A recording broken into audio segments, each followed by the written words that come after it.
चंदनगढ़ गांव की वह रात बेहद सर्द और डरावनी थी। कोहरा इतना घना था कि हाथ को हाथ नहीं सूझ रहा था। गांव के बाहर पुराने बरगद के पेड़ के नीचे बंसी का ढाबा ही एकमात्र ऐसी जगह थी जहां थोड़ी रौनक और गर्माहट थी। पास में सुलगते कोयले की लाल रोशनी में गांव के कुछ लोग चाय की चुस्कियां ले रहे थे। तभी बिजली कड़की और पूरे गांव की बत्ती गुल हो गई। अब सिर्फ कोयले की आग और एक टिमटिमाती लालटेन का सहारा था। विक्रम ने चाय का कुल्हड़ हाथ में लेते हुए कहा, लो भाई, जिसका डर था वही हुआ। अंधेरा और ये तूफानी रात, अब बस किसी अनहोनी का इंतजार है।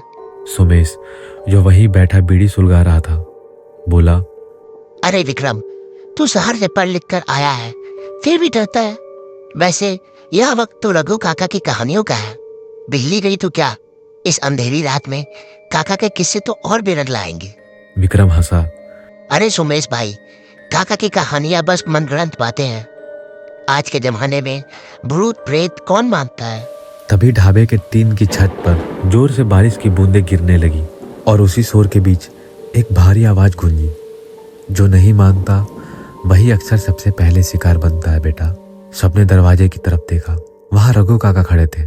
सफेद दाढ़ी, चेहरे पर झुर्रियां और आंखों में एक अजीब सी चमक। बारिश में भीगने के कारण वो कांप रहे थे। अरे काका, आप आ गए। हम कब से आपका ही इंतजार कर रहे थे। बंसी ने जल्दी से कुर्सी आगे बढ़ाई और बोला, आज इतनी देर कैसे हो गई।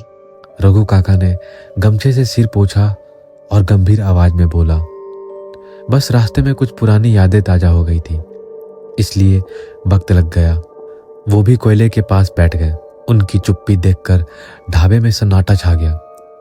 विक्रम ने चाय की चुस्की ली और बोला, तो काका, आज कौन सा सच्चा किस्सा सुनाएंगे आप। रघु काका ने विक्रम की आंखों में झांकते हुए कहा, आज मैं तुम्हें वो किस्सा सुनाऊंगा जिसके बाद मैंने उस रास्ते पर जाना ही छोड़ दिया। यह कहानी मेरी जवानी की है। बंसी ने काका को चाय दी और फिर काका ने कहानी शुरू की। यह बात तब की है जब मैं शहर में नई नई नौकरी पर लगा था। एक रात ऑफिस से निकलते वक्त बहुत देर हो गई थी। मूसलाधार बारिश हो रही थी और बस स्टॉप पर सन्नाटा पसरा हुआ था। आखिरी बस भी जा चुकी थी।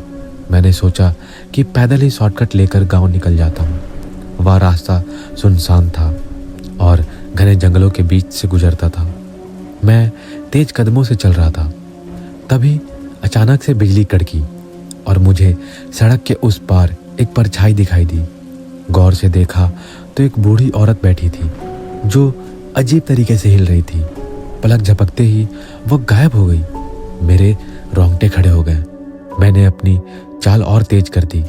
तभी मेरे ठीक पीछे से एक मीठी सी आवाज आई, सुनिए, क्या आप थोड़ी मदद करेंगे। मैं चौंक कर रुका। पीछे मुड़ा तो देखा कि एक खूबसूरत लड़की खड़ी थी। उसने लाल रंग की साड़ी पहन रखी थी जो बारिश में पूरी तरह से भीग चुकी थी। मैंने हकलाते हुए पूछा, जी आप इतनी रात को यहाँ। वह डरी लग रही थी और बोली, मेरी बस छूट गई है और मुझे आगे वाले रामपुर गांव जाना है। मुझे अकेले बहुत डर लग रहा है।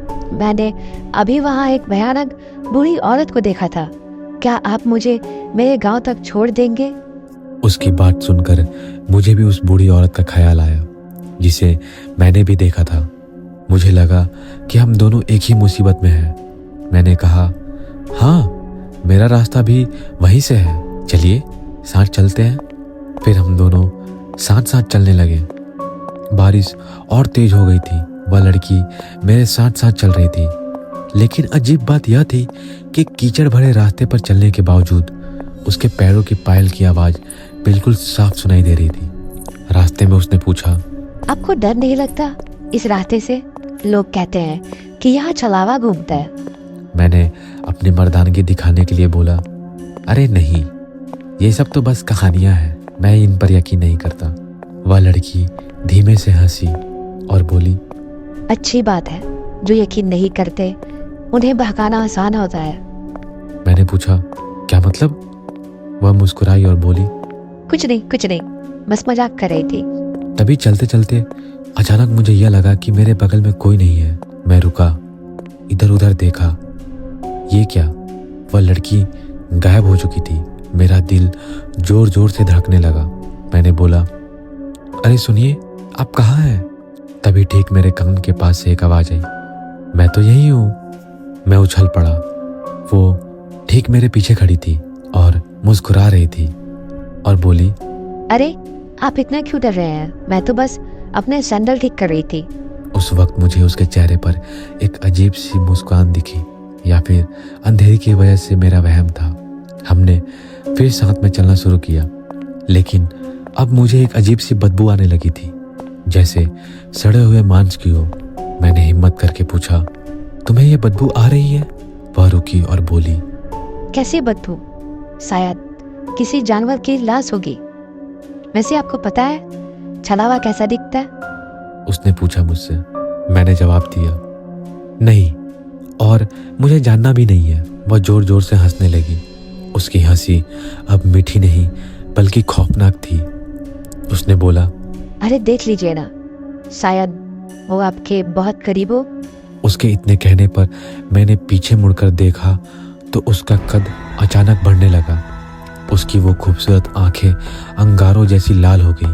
उसका चेहरा, हे भगवान, वह चेहरा बदल रहा था। वह वही बूढ़ी औरत थी जिसे मैंने बस स्टॉप पर देखा था, लेकिन अब उसका रूप किसी जानवर जैसा था। उसके नाखून खंजर जैसे लंबे हो गए थे। मैं ही वो छलावा हूँ रघु, उसने भारी और फटी हुई आवाज में कहा, और आज की रात तुम्हारी आखिरी रात है।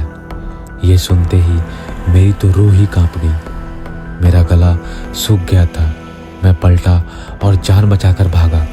वह मेरे पीछे दौड़ने लगी, लेकिन पैरों की आवाज नहीं आ रही थी, बल्कि उसके हंसने की आवाज पूरे जंगल में गूंज रही थी। ऐसा लग रहा था जैसे वह हर दिशाओं से आ रही हो। मैं तेज तेज दौड़ता रहा, कीचड़ में फंसता, गिरता, फिर उठता और फिर भागता। मुझे लगा कि अब मैं नहीं बचूंगा। उसके लंबे हाथ मेरे गर्दन तक पहुंचने लगे थे कि तभी सामने से एक ट्रक की तेज रोशनी मेरे आंखों पर पड़ी। मैंने हाथ हिलाया और सड़क के बीचों बीच खड़ा हो गया। ट्रक ड्राइवर ने जोर से ब्रेक मारा। ट्रक मेरे बिल्कुल करीब आकर रुका। मैं दौड़कर ट्रक के अंदर घुस गया और ड्राइवर के पैरों में गिर गया और बोला, भगाओ, गाड़ी भगाओ, नहीं तो वो मुझे मार देगी। ड्राइवर ने मुझे अजीब नज़रों से देखा और गाड़ी आगे बढ़ा दी। जब मैंने साइड मिरर में पीछे मुड़ के देखा तो वह औरत सड़क के बीचों बीच खड़ी थी। उसका शरीर अब वापस से नॉर्मल हो गया था, लेकिन उसकी गर्दन पूरी तरह पीछे मुड़ी हुई थी और वह हमें जाते हुए देख रही थी और उसके चेहरे पर एक अजीब मुस्कान थी। रघु काका की यह कहानी सुनकर ढाबे में सन्नाटा पसरा हुआ था। किसी ने भी अपनी चाय अभी तक खत्म नहीं की थी। विक्रम के चेहरे से पसीना टपक रहा था।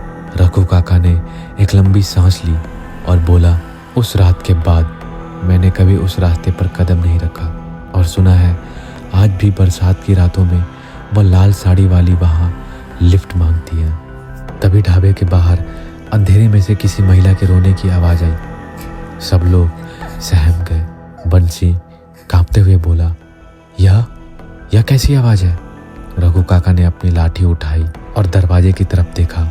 उनके चेहरे पर एक रहस्यमयी मुस्कान थी।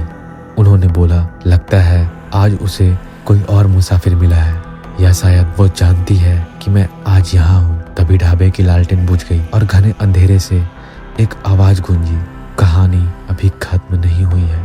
तो दोस्तों, अगर आपको आज की ये मेरी स्टोरी अच्छी लगी हो तो इस चैनल को सब्सक्राइब करें और इस वीडियो को लाइक कर दें। साथ ही साथ उस बेल आइकन को भी दबा दें। मिलते हैं अगली स्टोरी में, तब तक के लिए धन्यवाद।